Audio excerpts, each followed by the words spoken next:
बिस्मिल्लाहिर्रहमानिर्रहीम। अस्सलाम वालेकुम दोस्तों, एक नई वीडियो के साथ हाजिर हैं। चले अपनी वीडियो स्टार्ट करते हैं। चाइना के J-20 5th जनरेशन के फाइटर जेट की एक नई वीडियो सामने आई है जिसमें देखा जा सकता है कि वो बड़े कॉम्प्लेक्स किस्म के मैनूवर्स जो है उनको परफॉर्म कर रहा है। ये मैनूवर्स जो है उसने लो स्पीड के ऊपर परफॉर्म किए हैं और एनालिस्ट का कहना यह है कि ये मैनूवर्स एक जहाज सिर्फ उस वक्त परफॉर्म कर सकता है जब उसके इंजन के अंदर थ्रस्ट वेक्टरिंग जो है वो आप लगा देते हैं, क्योंकि विदाउट थ्रस्ट वेक्टरिंग के जो इंजन होते हैं वो इस तरह के मैनूवर्स परफॉर्म नहीं कर सकते। खासतौर पे ये वर्टिकल क्लाइंब के दौरान एक टर्न लेना और जहाज का उस वक्त ग्लाइड करना जब उसका नोज जो है वो अपवर्ड पोजीशन के अंदर हो, ये सिर्फ उस वक्त ही पॉसिबल है जब आपके इंजन जो है आपको थ्रस्ट वेक्टरिंग प्रोवाइड कर रहे हो, 3D थ्रस्ट वेक्टरिंग प्रोवाइड कर रहे हो। J-20 की इस कैपेबिलिटी के बारे में बहुत देर पहले से बातें शुरू हो चुकी थी और बहुत से एनालिस्ट का कहना यह था जब उन्होंने J-10 फाइटर की इस तरह की थ्रस्ट वेक्टरिंग के साथ वीडियोस जो है उनको देखा। J-10 फाइटर के अंदर चाइनीज एयरफोर्स ने थ्रस्ट वेक्टरिंग वाला इंजन जो है वो लगा दिया है और उसके फ्लाइट कंट्रोल सिस्टम उस थ्रस्ट वेक्टरिंग को जो है वो कंट्रोल कर सकते हैं, उनके मुताबिक जो है वो उस जहाज को मैनूवर करवा सकते हैं, क्योंकि इसके अंदर जो जहाज का सॉफ्टवेयर होता है ना उसको भी आपने अपडेट करना होता है। ऐसे नहीं है कि आपने जस्ट एक हार्डवेयर अपडेट किया कि एक थ्रस्ट वेक्टरिंग इंजन लगा दिया तो अब आपका जहाज जो है वो किसी भी तरीके से मैनूवर कर सकता है, क्योंकि आजकल जितने भी जहाज हैं उनके अंदर fly by wire control system लगा होता है। तो fly by wire control system का जो सॉफ्टवेयर है आपको उसको भी अपडेट करना पड़ता है। तो एनालिस्ट का कहना यह है कि जब चाइना की एयरफोर्स ने J-10 के अंदर ये थ्रस्ट वेक्टरिंग वाला इंजन लगाया और J-10 फाइटर को उन्होंने ये थ्रस्ट वेक्टरिंग के मैनूवर्स वगैरह जो है वो करवाई, तो उस वक्त वो बेसिकली इसको तैयार कर रहे थे J-20 फाइटर के लिए।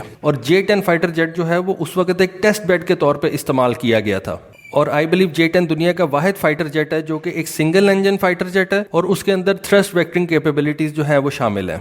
रशियन एयरफोर्स को थ्रस्ट वेक्टरिंग कैपेबिलिटी 2015 के अंदर मुयस्सर आई जब उसके Su-35S एयर सुपीरियरिटी फाइटर को एयरफोर्स के अंदर इंडक्ट किया गया। रशिया दुनिया का पहला मुल्क था जिसने किसी भी फाइटर जेट के अंदर थ्रस्ट वेक्टरिंग कैपेबिलिटीज जो है उनको डेवलप किया। रशिया ने सबसे पहले ये कैपेबिलिटीज Su-27M जहाज के अंदर रखी, उसके बाद Su-37 जहाज के अंदर रखी।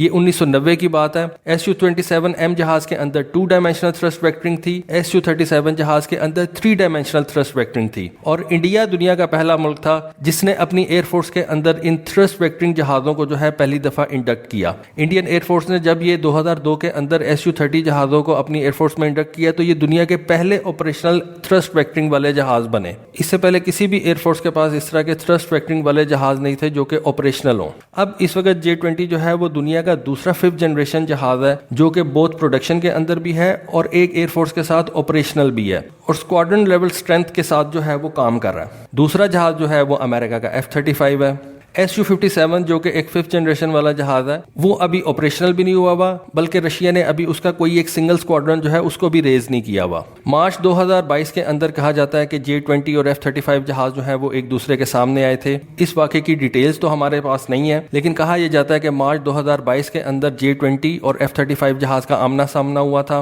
और अमेरिकन एनालिस्ट का कहना यह है कि J-20 की जो स्टेल्थ कैपेबिलिटीज हैं वो लॉन्ग रेंज के ऊपर उसको बड़ा एडवांटेज देती हैं। विद इन विजुअल रेंज के अंदर J-20 फाइटर जेट के जो PL-10 शॉर्ट रेंज मिसाइल्स हैं वो उसकी मैनूवरेबिलिटी को थोड़ा सा कवर करते थे, क्योंकि ये जो PL-10 short range air to air missiles हैं ये इस वक्त दुनिया के अंदर बेस्ट मिसाइल्स कंसीडर किए जाते हैं। तो विद इन विजुअल रेंज के अंदर उसके पास ये PL-10 मिसाइल था जो उसको एडवांटेज देता है, और बियॉन्ड विजुअल रेंज के अंदर उसकी जो स्टेल्थ कैपेबिलिटीज हैं वो उसको थोड़ा सा एडवांटेज जो है वो दूसरे जहाजों के ऊपर देती हैं। दूसरा ये भी समझा जाता है कि J-20 जहाज के ऊपर F-35 की तरह डिस्ट्रीब्यूटेड अपर्चर सिस्टम है। ये दुनिया का इस वक्त एडवांस तरीन सिस्टम है जो कि इस F-35 जहाज के अंदर लगाया गया, जो कि F-35 जहाज के पायलट को एक्सट्रीम सिचुएशनल अवेयरनेस जो है वो प्रोवाइड करता है। अब J-20 जहाज के अंदर उन्होंने ये थ्रस्ट वेक्टरिंग जो है उसको भी इनकॉर्पोरेट कर दिया है, जो कि इस J-20 जहाज को एक्सट्रीम मैनूवर्स करने में मददगार साबित होगा। F-35 जो है वो ये थ्रस्ट वेक्टरिंग वाला इंजन नहीं अभी उसके अंदर लगा हुआ, लेकिन F-35B जो है उसको आप कह सकते हैं कि वो उसके अंदर थ्रस्ट वेक्टरिंग वाला इंजन जो है वो लगा हुआ है, क्योंकि वो vertical take off and vertical landing कर सकता है। लेकिन जो बाकी दो F-35 है, F-35A जो कि अमेरिकन एयरफोर्स इस्तेमाल कर रही है और दुनिया की बहुत सी एयरफोर्सेज इस्तेमाल कर रही हैं, उसके अंदर भी थ्रस्ट वेक्टरिंग वाला इंजन मौजूद नहीं है। और F-35C जो कि अमेरिकन नेवी इस्तेमाल करती है अपने कैरियर्स के ऊपर से, उसके अंदर भी थ्रस्ट वेक्टरिंग वाला इंजन नहीं इस्तेमाल हुआ। F-22 के अंदर 2 डायमेंशनल थ्रस्ट वेक्टरिंग जो है वो इस्तेमाल की जाती है और जो कि F-22 को भी काफी ज्यादा बेहतर मैनूवरेबल जहाज बना देती है।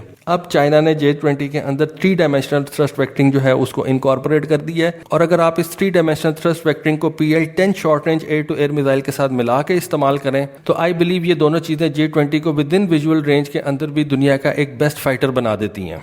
लेकिन एक और बात है कि F-35 का जो ओवरऑल एवियोनिक्स और सेंसर सूट है उसके बारे में समझा जाता है कि वो J-20 से ज़्यादा बेहतर है। उसकी क्या रीज़न है कि अभी हमें J-20 के सेंसर सूट और उसके एवियोनिक्स का इतना पता ही नहीं है, क्योंकि आपको पता है कि चाइनीज़ जो है वो बहुत ज़्यादा अपनी चीज़ें बाहर नहीं निकालते। लेकिन फिर भी इस नई कैपेबिलिटी के आ जाने के बाद J-20 जो है वो एक मज़ीद ख़तरनाक जहाज़ बन चुका है। तो दोस्तों ये थी आज की वीडियो, ये थी आज की इन्फॉर्मेशन। होपफुली आपको आज की वीडियो और इन्फॉर्मेशन पसंद आई होगी। कमेंट सेक्शन में अपनी राय से ज़रूर आगाह कीजिएगा। आज के लिए बस इतना ही। Thank you. अल्लाह हाफिज़।